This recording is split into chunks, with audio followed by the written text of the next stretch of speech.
ওই আমাদের হ্যাঁ খাওয়া দাওয়ার ব্যবস্থাটা কি করেছেন? আর আমরা কোথায় থাকবো কোথায়? হ্যাঁ মানে আপনাদের থাকার জন্য এখানেই অ্যারেঞ্জ করা হয়েছে, এখানেই দুটো রুম আছে। এখানে? হ্যাঁ হ্যাঁ, অসুবিধা হবে না। দেখুন আমি কিন্তু আপনাদের জন্য হোটেল অ্যারেঞ্জ করতে পারতাম, কিন্তু মনে হয়েছে যদি কোনোভাবে কেউ জানতে পেরে যায় তাহলে মুশকিল হতে পারে। আসলে কি বলুন তো মিস্টার সেন, মানে এই জায়গাটা ভীষণ নিরিবিলি, এখানেই আপনারা থাকবেন। আর আপনাদের সেরকম কোনো অসুবিধা নেই, এখানে লোকজন থাকবে, পাহারাদার থাকবে। যদি মনে করেন আপনাদের পাশের ঘরে আমাদের ছেলেমেয়েরাও থাকতে পারে, মানে যদি আপনারা মনে করেন আর কি। দেখুন আপনারা তো সব রকম ব্যবস্থাই করেছেন, তাই এটুকু ভরসা আমার তো আপনাদের উপর করতেই হবে। এত বড় একটা যুদ্ধে নেমেছি শুধুমাত্র আপনাদের উপর ভরসা করে। আপনাদের উপর ভরসা হারালে তো চলবে না। বলছি যে আর একটা কথা ছিল। বলছিলাম কি, আমাদের দুজনের না খুব খিদে পেয়েছে। বৌদি বোধহয় সকালবেলা কিছু না খেয়েই বেরিয়েছে। না না, আমার খিদে টিদে কিছু পাইনি। মিঠুদি কেন বলছো এসব কথা? আমার না খেলেও চলবে, কিন্তু মানে খাবার তো একটু আয়োজন থাকা দরকার, একটু ব্যবস্থা তো থাকা দরকার, তাই না? আপনারা কি খাবার দাবারের কিছু আয়োজন করেছেন? মিস্টার সেন, আমরা ওই ফুড প্যাকেটের অ্যারেঞ্জ করেছি আপনাদের জন্য। যদি বলেন তাহলে রান্না করা খাবারও দিতে পারি, মানে যদি বলেন আর কি। আমি রান্না করে দিতে পারি। না না, আপনি রান্না করতে যাবেন কেন? মিসেস সেন অলরেডি আমাদের টোটাল ফিস দিয়েই দিয়েছেন, সেখান থেকেই খরচা হচ্ছে। মানে আমরা পকেট থেকে কিচ্ছু খরচা করছি না। হ্যাঁ, টোটাল যা যা খরচা হবে তার চক আউট অলরেডি আমরা করে ফেলেছি। হ্যাঁ, শুধু সার্ভিসটা আপনাদেরকে দিতে পারলেই হলো, আপনাকে কিচ্ছু রান্না করতে হবে না। না মানে আমার বৌদি তো তেল ঝাল কম খায়। বৌদি কিরকম রান্না খেতে পছন্দ করে সে আমি খুব ভালো করে জানি। কেনা খাবার না হলেই ভালো। সেরকম যদি দরকার হয় আমরা আলু সেদ্ধ ঘি ভাত খেয়ে নেবো। বৌদি তুমি এত অর্ডার করো না, ওরা যেটা ব্যবস্থা করতে পারবেন সেটাই তো করবেন। না না মিসেস সেন, আমাদের কোনো কিছুতেই কোনো অসুবিধা নেই। কি মঞ্জু? হ্যাঁ স্যার, একদম উনি যা বলবেন রান্না করা খাবারের ব্যবস্থা হয়ে যাবে। ঠাকুর তো আছেই, রান্না করে দেবে, কোনো অসুবিধা হবে না। হ্যাঁ, একটু কিছু করে দিলেই হবে। আসলে ওই বাইরের খাবার মানে দোকানের খাবার খুব একটা অভ্যেস আমাদের নেই তো। আমাদের কোনো অসুবিধা নেই, মানে আমাদের তরফ থেকে কোনো অসুবিধা নেই, কিন্তু কাল ভোর 5টায় আবার প্র্যাকটিস শুরু হবে। বলছিলাম আপনাদের কোনো অসুবিধা হচ্ছে না তো? মানে পুরো বিষয়টা এনজয় করছেন তো? একটা নতুন জিনিস শিখছি, আমার স্বামীকে বাঁচানোর জন্য শিখছি। মনটা যদি ফ্রি থাকতো খুব আনন্দ করে শিখতাম, কিন্তু এখন তো একটা কাজের জন্য শিখছি, ভালোই লাগছে। আসলে কি জানেন তো, ঠিক মনটা দিতে পারছি না। মানে রোহিত কোথায় আছে, কিভাবে আছে কিছু তো জানি না, তাই ওই কনসেন্ট্রেট করতে পারছি না। চেষ্টা করছি কিন্তু পারছি না। আসলে সব সময় একটা ভয় কাজ করছে মনের মধ্যে, যদি কোনো দুর্ঘটনা ঘটে যায়। আমার কি মনে হচ্ছে জানেন তো, যত তাড়াতাড়ি এই আপনাদের বন্দুক চালানোটা শিখে যেতে পারবো, তত তাড়াতাড়ি তো আমরা ওই জায়গাটায় পৌঁছতে পারবো, তাই না? আমি আর একটু সময় নষ্ট করতে চাই না, খুব তাড়াতাড়ি ওখানে পৌঁছতে চাই। দেখুন মিসেস সেন, আমাদেরও তো একটা নেটওয়ার্ক আছে, তারা ইতিমধ্যে কাজ করতে শুরু করে দিয়েছে। কিন্তু আপনারা যেহেতু আমাদের সঙ্গে ইনভলভ আছেন, আপনারা ওখানে কিভাবে যাবেন, কি পরিচয়ে যাবেন, সেটাও তো আমাদের দেখতে হবে, তাই না? আর আমরা থাকবো তো একটা গঞ্জুর মতো জায়গায়, মানে সেখান থেকে আপনাদেরকে যাওয়া আসা করতে হবে। কিরকম বলুন তো, অ্যাজ ইফ আপনারা মানে গ্রামের মহিলা, কিছু জানেন না, কাজ খুঁজতে এসেছেন, এরকম একটা নাটক আপনাদেরকে করতে হবে। কাজ খুঁজতে এসেছি?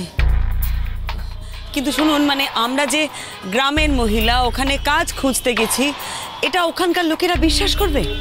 সেই জন্যই তো আপনাদেরকে ছদ্মবেশে যেতে হবে। মানে বিষয়টা কিরকম দাঁড়াচ্ছে আমি আপনাদেরকে বলি। মানে আপনারা ট্রেনে ছিলেন, ভুল কোনো স্টেশনে নেমে পড়েছেন, হাতে টাকা কড়ি নেই, কাজ নেই, কাজের সন্ধানে আপনারা যাচ্ছেন, মানে গল্পটা কিন্তু এইরকম হবে। এবার এইগুলো করার পরেও যদি দেখেন যে আপনাদের ওপর ওরা সন্দেহ করছে, তাহলে কিন্তু আর ঘাঁটাবেন না, একদম ঘাঁটাবেন না, ফিরে চলে আসবেন।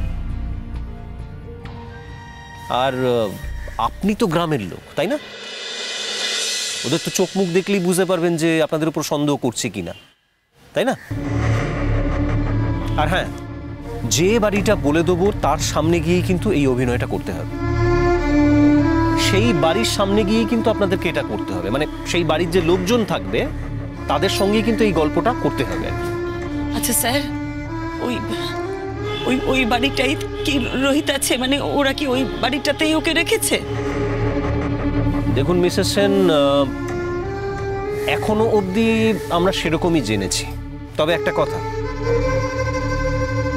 ওখানে ঢোকার পর মানে যদি ঠিকঠাক আপনারা এন্ট্রি পেয়ে যান, তাহলে কিন্তু কোনোভাবেই আপনারা পরিচয় দেবেন না যে আপনারা মিস্টার রোহিত সেনের পরিচিত, মানে পূর্ব পরিচিত, মানে আপনারা যে হাজব্যান্ড ওয়াইফ সেটা যেন কোনোভাবে প্রকাশ না পায়, তাহলে কিন্তু সর্বনাশ। আর আপনাকেও বলছি, আপনিও কিন্তু এটা মেনটেন করে চলবেন। হ্যাঁ হ্যাঁ, আমি বুঝতে পেরেছি। আমাকে নিয়ে আপনাদের কারোর চিন্তা করতে হবে না। মিসেস সেন, ওরা কিন্তু আপনাকে ইউজ করবার কথাও বলতে পারে। আমাকে ইউজ করবে মানে? না দেখুন, ইউজ করবে কথাটা কেন বলছি, এই ধরনের কাজ যারা করে তাদেরও তো একটা বিশাল নেটওয়ার্ক আছে, ওদেরও অনেক বড় ম্যান পাওয়ারের দরকার। আর যে অফারটা আপনাদের কাছ থেকে পাচ্ছে, এই যে আপনারা কাজ খুঁজছেন, গ্রামের মহিলা, কিছু জানেন না, বোঝেন না, এরকম অফার পেলে তো ওরা লুফে নেয়। তাই জন্য বলছি, প্রথমে যদি এন্ট্রিটা ঠিকঠাক পেয়ে যান, ওরা আপনাদেরকে যা যা বলবে, যা যা করতে বলবে, আপনারা কিন্তু তাই তাই করবেন। মানে কি বলুন তো, মানে আপনাদেরকে যা বলবেন তাতে রাজি হয়ে যাবেন। মানে অ্যাকচুয়ালি আপনার ভীষণ গ্রাম্য মহিলা, কিছু জানেন না, বোঝেন না, এইরকম ব্যাপারটা করতে হবে। বুঝতে পেরে গেছি স্যার, আমার দিক থেকে কোনো ত্রুটি হবে না। আর আপনি দেখবেন মিঠুদিও পারবে, ও তো আমার থেকে বেশি ভালো পারবে, বলো মিঠুদি? হ্যাঁ হ্যাঁ, পারবো। আমাদের জন্য না আপনারা কেউ কোনো বিপদে পড়বেন না। আমরা দাদাবাবুকেও ঠিকভাবে ফিরিয়ে আনতে পারবো। কিন্তু সবই তো হলো, দাদাবাবুকে আমরা ফিরিয়ে আনবো কিভাবে?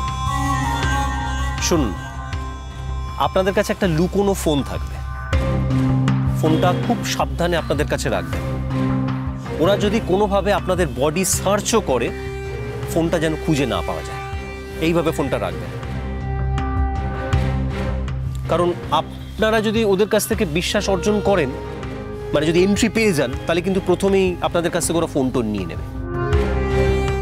তাই আমি ভাবছিলাম যে আপনাদের কাছে যে ফোন আছে সেটা ওদেরকে না বলাই ভালো। আমি একটা কাজ করব মিঠুদি, শোনো, আমাদের ফোন টোনগুলো না ওনার কাছে জমা রাখবো, আপনাদের কাছে জমা রেখে দিন। হ্যাঁ, আর আপনারা যে ফোনটা দেবেন সেটা একদম লুকিয়ে রাখার দায়িত্ব আমার। ওরা কোনো কারণেই জানতে পারবে না যে আমার কাছে কোনো ফোন আছে। আমার প্রাণ চলে গেলেও আমি ওদের কিছুতেই বুঝতে দেব না যে আমার কাছে একটা ফোন আছে। আর ওই ফোন থেকেই আমরা আপনাদের সাথে যোগাযোগ করব।